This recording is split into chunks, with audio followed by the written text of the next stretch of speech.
エリザが太陽のイオン。いつだってスマイリング。匂うな。極めて純度の高いスカポンタンの匂いだ。いい12勇士になれる人材だ。 Welcome back, nerds. Fino here with a guide for Charlemagne. He's a limited 5-star saber added to the game with Trom's release, but he's originally from Fate Extella Link. That's a game that's a lot more fun to play than it is to read. Kinda like Summer 1. But instead of grapping about Rex Magnus, why don't I tell you how our good pal Charlie fares in this game? Leading off Charlemagne's kit is Kingship Traversal. On release, it's a targeted 2-hit invulnerability. While you can use it on Charlemagne himself, you're discouraged from doing this because it triggers an NPC'll drawback if he has or gains an invuln during its cast. If he doesn't have invulnerability, it actually gains a pair of 5-turn effects. NP gain and a special buff that gives him stacks of something called Heroic King every time he's hit. That's going to be relevant later. Next up, we've got Holy Knight Emperor. This is a 3-turn party attack buff that also grants Charlemagne 3-turn anti-demonic attack and anti-divine defense. Also a 30% battery at level 10. This is a high priority to level up in general, but the combo of the battery and specialized damage is the sort of thing that tends to come in handy for super high-end farming compositions. I'll note that Ritter in particular gets the double whammy of being a demonic lancer, and I'm pretty sure she's the final boss of at least one 90++ node, so keep that in your pocket for later. Rounding out Charlemagne's skills is Mana Burst, Light. This gives him 3-turn buffs to quick, crit damage, and he gets even more crit against evil alignment enemies. You'll want that quick buff to get the most charge back from his Noble Phantasm. Aside from Summer Melterless and Summer Ibuki, every other demonic lancer and berserker is also evil aligned, so you can really take them to task even if they survive your Noble Phantasm. That would be Joyeuse Ordre. I don't know, it's some fucking French phrase, leave me alone. This is an AoE quick attack with a very generous hit count of 12. Its damage also scales off your Heroic King stacks up to a cap of 12, with each stack giving you 10%. After it hits, it applies a 3-turn quick resistance debuff, with this effect being tied to overcharge. Between this hit count, his battery, and several buffs, Charlemagne can fight without needing K-Scope.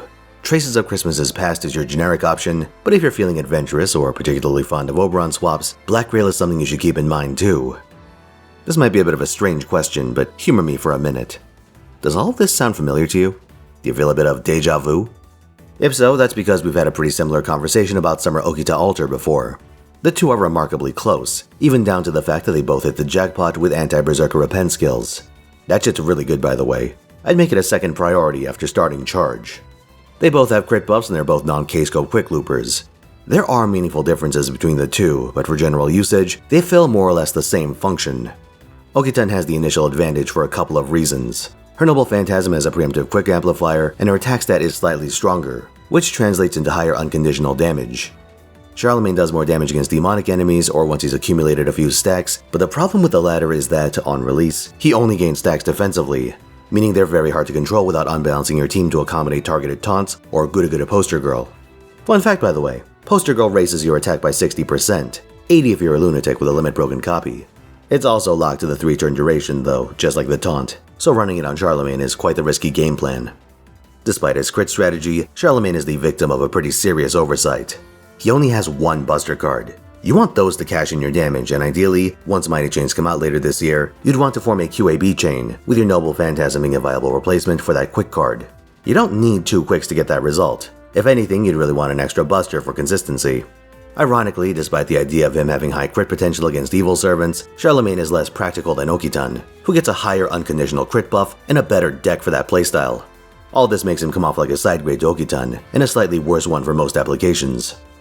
I suppose the breakdown comes to this. Against demonic enemies, you take Charlie. At equivalent NP levels against anything else, Okita Alter wins out. However, this is only on release.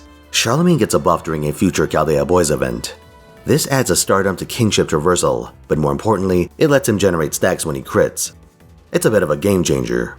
He only needs a few stacks to exceed Okita's damage output, and the stardom lets him fish for this even on turn 1. But assuming you don't draw all 5 of Charlemagne's cards right away, you have a pretty powerful weapon at your disposal. His Noble Phantasm is going to spray stars everywhere, pretty much guaranteeing crits on subsequent turns.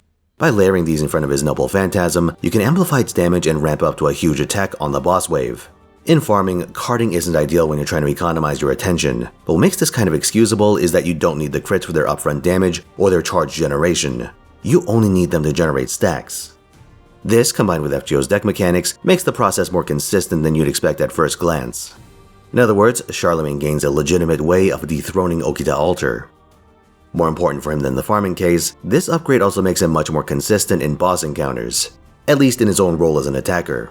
With the addition of Summer Scotty later this year, he can unload all of his crits regardless of which turn he gets his cards on. Unless you get legendarily screwed by bad card RNG, he'll be able to get some kind of action going in the early turns. That said, there is an inherent contradiction in his skill set.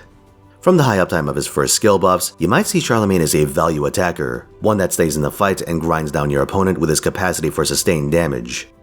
Even after your support buffs run out, you're still nailing the enemy with crits and half-decent noble phantasms. It's an interesting idea, and one that would be quite enticing on an art servant. However, the problem with trying to use Charlemagne past turn 3 is that a selection of supports doesn't really synergize with that kind of concept. The two Scotties are very all-in servants. Caster Scotty can let you survive a noble phantasm, but Gate of Sky is annoying to charge up, and she's still prone to getting chipped out. Ruler Scotty has no plan B. She relies entirely on her defensive class advantage for protection and provides none to Charlemagne. But if you treat your Scotties as disposable, you can actually get some rocket fuel in those extra turns by running a third Scotty. Once the ruler version comes out, you can run one of each off your own account and borrow your preferred version from your friends list. Then you can either use a swap mystic code to bring your extra Scotty in tactically, or use something like Atlas to let Charlie survive a noble phantasm that wipes your expended Scotties out. Defensively, this setup doesn't really resolve the issue of Charlemagne getting worn down by attrition, but it should let you muster a final counterattack with your accumulated stacks. Now, you may remember me not being terribly impressed with Super Bunyan's stack mechanic, and she doesn't even need to crit to get hers. What's the difference between her and Charlemagne? Well, the difference is in the details. Super Bunyan gains a paltry 5% per stack, and caps out at 10 stacks, so that's like a maximum of 50% extra damage. Charlemagne gains 10% per stack, and caps out at 12 for 120%. So the value of each individual stack is significantly higher, and even though the condition is a little more restrictive, he can reliably play around that condition once he gets his skill upgrade. So that's the reason why Charlemagne's stacks will become better. They aren't initially. The all-in plan isn't bad. It works just fine. But keep in mind that a portion of Charlemagne's power budget goes to things that you might not end up using in practice, or at least things that are narrow in usefulness. And the pattern I see is that his offensive needs typically drown out the defensive uses of his skills. The targeted invuln very rarely goes onto him since it actively disrupts his offense. The anti-divine defense is such a random thing to have too. You take him into battle as a beatstick against demonic enemies, not a bulwark against divine ones. All that aside, I have some recommendations if you plan to use Charlemagne seriously. Firstly, keep in mind the enemies that get multi-whammied by his anti-buffs. Vritra, Ibaraki Doji, Summer Paisen, Kyokoyo, and Duryodhana are all prime targets for Charlie's Rainbow Road and crit combo. And they don't get a simple one either. They get the Super Circuit treatment. Secondly, you can squeeze a bit more mileage out of your supports by incorporating Miss Crane into your lineup. Not only does she let you spread out your Scotty buffs over a longer period of time, but she also has a party taunt. Risking a 50-50 on every attack isn't ideal, but it will improve your odds of getting defensive stacks on Charlemagne. You can even have him invuln the other taunt target so they stay healthy. Another fun bonus, the same event that gives Charlie a skill upgrade also adds a costume for him, letting you trigger Miss Crane's first skill bonus. Ultimately, Charlemagne is a cool servant, but not a strictly necessary one for account building. Kriemhild is a lot more useful on that front, and I'd wager that most of you watching this video got Charlie as a byproduct of rolling on her banner. That said, he's a solid attacker in his own right. A bit jank and definitely lacking consistency before his upgrade, but he has many of the ingredients you'd want in a high-rarity attacker. Maybe not in the proportions you'd want, but hey, not everyone can be Summer Ibuki. The left ass absolutely must be larger than the right ass. I wouldn't go out of my way to pull Charlie specifically, but if you end up with a few copies, you've got some neat tricks at your disposal.